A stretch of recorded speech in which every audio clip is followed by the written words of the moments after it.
Hello and welcome to my channel In Search of Wonder. My name is Anne and this is the 12th day of the 12 days of Christmas. And today I'm going to be ranking all the Christmas books that I read in December.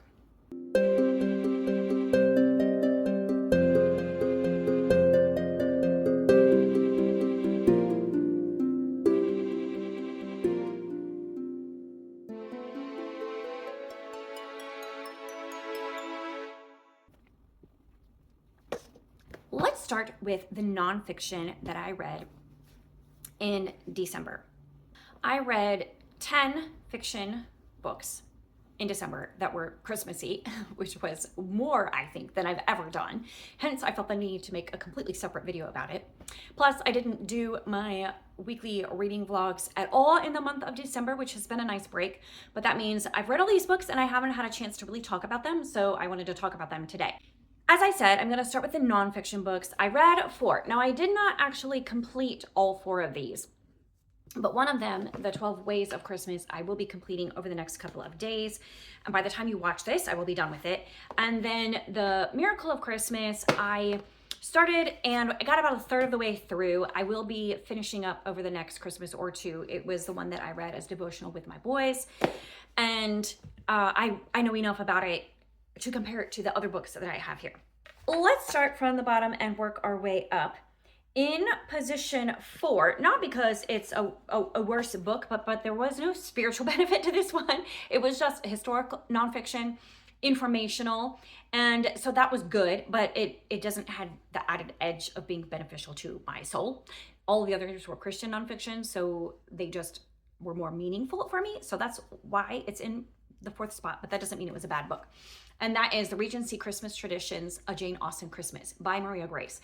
And this book is exactly what it sounds like. It just walks through the various traditions of Christmas during the Regency era, and some of them which have persisted to this day, some of them which seem very unusual to us, and the games that they played, the food that they ate. There are recipes in there from the era, the clothes they wore, the parties that they had. All of that information is in this book. Very interesting if you enjoy the Regency era at all, which of course I do.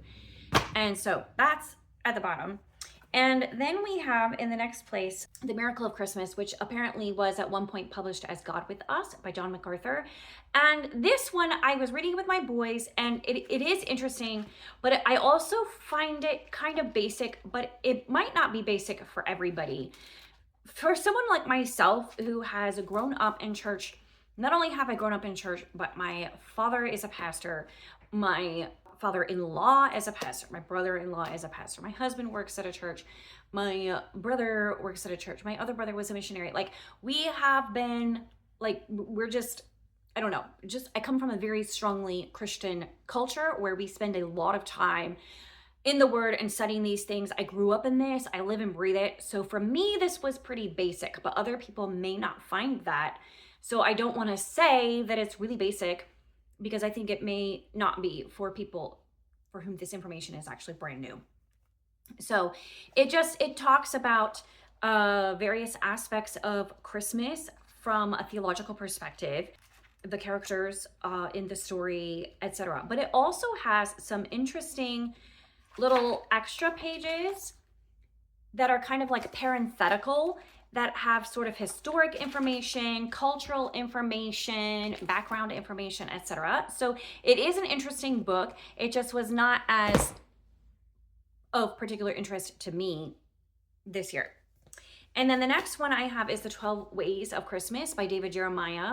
I decided to read it after I finished my Advent devotional, because then I was thinking, well, that's perfect, like a 12 Days of Christmas devotional.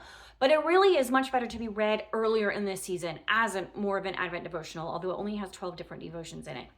It's pretty basic in terms of devotions. Again, like that, there's nothing new or earth-shattering. It's more like just heart prepping, really.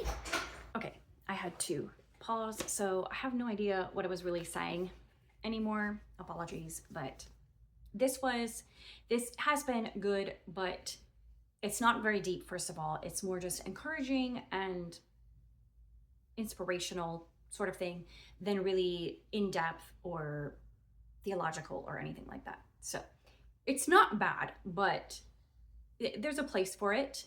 And it's not that I'm not enjoying it, but it's definitely not as in-depth as the other one I'm going to show you, which was my number one nonfiction in December, which is The Dawn of Redeeming Grace by Sinclair Ferguson. And this is by far the best Advent devotional book I have ever read. I gave it 5 stars. It is truly rich in theology and insight, and he digs really deep into the Christmas story as told by Matthew in Matthew chapter 1. And he digs deep into the characters of Joseph and Mary and the wise men even, and Herod, and looks at prophecies related to Jesus and other information. And it's just very insightful. It's also very evangelical in its tone. So this is a really good book to give to someone who might be willing to read an Advent devotional, even if they're not a believer. They might be interested, like they celebrate Christmas, they are interested in celebrating Advent, even if they aren't truly a believer. This might be a really good book to gift them. And it's very much rich with gospel truth. And it's good for someone who is a believer to read, to just preach to yourself the gospel over and over again. And a fantastic book. I really, really enjoyed this one. Onto my fiction reads for December, my Christmassy reads. I'm going to start with my DNF. So this one, The 12 Slaves of Christmas, is the second book in the Christmas Tree Farm Mystery by Jacqueline Frost, which are Christmas cozy mysteries set on a Christmas tree farm. And I loved the first one in the series, read it last year, really enjoyed it. And it's not that I was hating anything about it this year. It's just, I didn't care. I had other books that I just wanted to pick up instead of this one, and I kept choosing other books over this one, and I was like, this is silly. I'm not gonna make myself read it. I don't think it's worth forcing myself to read this book. So I gave up on it and I DNF'd it. So it's not that it's bad. I don't think it's bad. I think it's a fine, cozy mystery that most people would really enjoy. And I think it's probably pretty clean and everything, all that kind of stuff. But it just was not gripping my interest this year, and so I DNF'd it. Maybe I'll pick it up again next year, maybe not. A lot of these books I read on Kindle or through my library app on Hoopla, so I don't have physical copies of them, or I borrow from the library. So I don't have copies of these, but in the 10th space at the bottom here, we have Merry Mazes and Mistletoe Magic. And I don't know the author's name offhand, but I will include that information in the description box. And this one was just, it was fine, but it was forgettable. It doesn't rise above in the ranks of Regency Christmas novellas, which is what it was. And it was about a girl who, her family was impoverished, her father had died, and there were debts associated with her father's money, which she and her mother otherwise could have lived on after he died. But as it was, they were forced to live on the small estate that was entailed or whatever. So it couldn't have been sold or anything. Everything else that he had was sold. So they were on this small estate and they were, economizing. It took a while for them to find the heir to his estate. And the heir was actually like a sailor with a bad reputation, but he wasn't actually, it was one of those tropes where he wasn't as bad as he was made out to be. He was actually a good guy, although his father or his grandfather had been a pirate, all this stuff. Anyway, and so he comes to the estate that he has inherited, and he's really wealthy because of his seafaring life. And anyway, the two end up together. So that's not a surprise or a spoiler, because it's a romance novel and we know that's what happens. In the number 9th spot, I have The Christmas Ruse by Jenny Goutet. Not exactly sure how to say her name, but I really enjoyed her writing. It was great writing. And actually, I thoroughly enjoyed almost all of my Christmas reading this month. None of this was bad. So it was all, for the most part, like 3, 4, 5 stars. The Christmas Ruse, I think I probably gave 3.5 stars maybe, or 4 I think. But it was a shorter one. It was like 90-ish pages, and it was one of those where it was kind of trying to tell more of a deeper story, but in novella length, which didn't fully flesh out the characters or the storyline or anything. So there was a girl who was going to be forced into marriage to this really nasty guy who was like 3 times her age, and then her friend introduces her to her friend's brother because she's hoping he can rescue her from this situation. And that ends up happening, but there's a little bit of a twist into the way it happens. And of course they get together because it's a Regency Christmas novella. Number 8 is The Christmas Catch by Tony Shiloh, which was about a NFL player who gets injured, and so he goes home for Christmas with his family to recover and recuperate, and he has kind of a strained relationship with his parents. So it's about that aspect of things, but it's also about a second chance romance with the next door neighbor that he had in high school. They had been like girlfriend, boyfriend, and they were thinking about getting married, but then he left to pursue his NFL career. And it was good. The characters were good. The storyline was good. It was well done. I just wasn't as invested in it as I was in some of the others. It wasn't as compelling. I wasn't as interested in these characters. I think sports novels are not always my favorite, but there is another one on here that contradicts that. So I'm not sure what it was, but it wasn't my favorite. Then in the number 7 spot, I have A Seaview Christmas, which is a novella that goes with the On Devonshire Shore series by Julie Klassen, which is about a family of daughters who, again, like there's an impoverished situation. The father has passed away, so they go to live on their property and they turn it into a bed and breakfast, essentially. It's an interesting story. It's slow paced. It's very much like a village setting story kind of thing. There's not a lot of plot necessarily, but each girl gets her own story. Each sister gets her own story. This was the one. The story arc has kind of been spread across the entire series, and then it culminates in this novella, which is set at Christmas time. And I enjoyed it. It's just, this whole series has not been my favorite by Julie Klassen. And it's similar in tone to her Ivy Hill series, which I liked, but this slower pace village setting is not as much to my taste as books that have more of a structured plot line that's being worked out than these kind of meandering sort of storylines. And then in the number 6 spot, I had Once Upon a Wardrobe by Patty Callahan, which is a totally different vein than all of these others that I've mentioned before, which have just been like short Christmas romance novellas. Once Upon a Wardrobe is kind of hard to describe exactly what it is. It's kind of hard to pin it and put it in a box. It is about a young boy who has a heart condition, and his sister who wants to do anything that she can for him to help him in his condition. And she meets C.S. Lewis. So C.S. Lewis is a character in this book, and it's as much about C.S. Lewis as it is about the fictional story of this girl and her brother. It tells us a lot of his backstory. It's not fully biographical, but it gives us glimpses into his backstory and that of his brother. And it gives background information as to how the Narnia books came to be. It's also a lot about kind of an essay about where stories come from and the importance of stories and the power of story on a person in their physical well-being and their emotional, spiritual well-being, etc.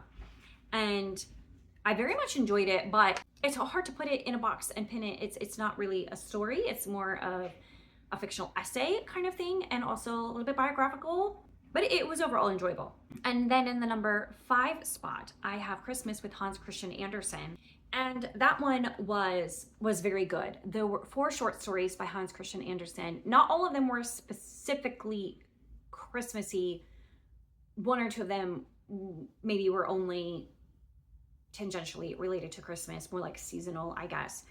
But Hans Christian Andersen's writing it's definitely deeper and darker than what you might be used to with children's stories. It's much more in the traditional fairy tale fashion of having maybe some darker themes and a bit of an edge to the story, although it is told utilizing inanimate objects that have been, personified, I guess, as well as magical, mystical sort of elements to help tell the story. So very fairy tale-esque in that sense, although not fairy tale in the sense that, it's not like everything is rainbows and roses and happy sparkling smiles. It's not like that at all.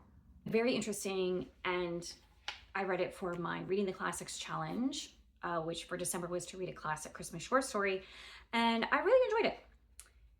But it comes in at the middle of the pack because I read a lot of good stuff in December. Then in the number 4 spot, I have All's Fair in Love and Christmas by Sarah Monzon, which I've been wanting to read for a year or two, and a lot of people have been raving about it, how good it was, especially when it was newer, like a year or 2 ago. and a lot of people read it and were talking a lot about it. And I wanted to read it at the time, but I completely forgot. So I finally got around to reading it this year, and I really enjoyed it. It was excellent writing, first of all, very good writing, a notch above the rest. So that's why it rises a little higher. It was contemporary, which is not my favorite, but it was enjoyable. It was an enemies to lovers kind of trope, sort of, but they weren't really enemies. They were sort of rivals, but they weren't even really rivals. There was just good-natured banter going back and forth, and it was just really sweet-natured overall. There wasn't any bitter edge to the enemy sort of side of the relationship. So it was a lot more believable, their interest in each other, etc. And it was just fun exploring all of variety of Christmas tropes and fun things, and some really laugh out loud humorous situations. I definitely guffawed a couple of times at some of the scenes that took place in the book. Very funny, but also very touching at times as well. And there was some depth to it because our main character struggled with social anxiety, and so that came out in, you know, the course of the story and the things that she had to deal with because of that, and it added a layer of depth. I will say I did think that the Christian aspect of it, the faith aspect of it, was a little bit on the shallow side, and it was, yeah, that aspect of it was pretty shallow, but the story itself was good. And then number 3, My Merry Mistake by Courtney Walsh. Again, very funny in spots, but also this one had some depth. And another contemporary rom-com with a sports player, a hockey player this time. So again, it's pretty high on my list, but it's not things that I normally love. I don't normally love contemporary romance. I don't normally love sports novels or novellas. But I did enjoy this. I enjoyed the family setting. Both the main character and both the female and male main characters had these really strong family dynamics, and I enjoyed that family setting. I enjoyed the depth that there was in this story, and the hurdles that they had to go through to arrive at a relationship. It made more sense to me because our main character, our female main character, you know, she was a very type A driven sort of person, and learning to let go of that and to settle for less than what she imagined to be perfect, and to learn to relax, to learn to rest, and not to expect perfection from herself and other people around her. Important lessons to learn. I really enjoyed those themes, and I enjoyed how they played out in the story. In the second spot, we have a bit of a surprise for me, and that was A Merry Christmas by Elizabeth Johns, I think. And it is a Regency romance novella set at Christmas time. And it wasn't the story so much, or even the characters, which was fine. I enjoyed both of those. It was the writing, the lyrical poetic writing that the author used in this story. It was just such a joy to read, and it made the book for me. It was just such an enjoyable pleasure to read. The beautiful writing and the way that she phrased everything, and yeah, it was just a wonderful reading experience, even if the story itself was maybe not anything new or stand out. It's just the writing made it stand out and brought it almost to the top for me. I have 2 books in the number 1 spot, so they're tied because they're very different books, but they both I really loved. The first one I'll mention is This Promised Land by Kathy Golke, which is it's not published as a Christmas story, but it does have strong Christmas vibes in it. And I have mentioned this one a few times, so you have probably heard me say this about it, but I really loved This Promised Land, and it has a lot of depth to it. Kathy Golke always brings a lot of depth to her characters and to her story, and she explores her themes very well. This one maybe perhaps a little bit heavy-handedly, but I enjoyed it. I ate it up, all of it. The family dynamics that were in this story and the Christmas elements that were there really just added, was like the icing on the cake for me. But the story could be read at any time of year, and it was wonderful. I really enjoyed it. And then tied with that is The Christmas Book Flood by Rosanna M. White, which was a short story about Christmas set in Iceland during World War II, and it was just very sweet and nothing angsty. It's very different from the This Promised Land, and it is very much a Christmas book, but I just enjoyed it in a different way, but just as much. It was nothing angsty at all. Now, This Promised Land had some angst, had some heavy moments, had some tearjerker moments.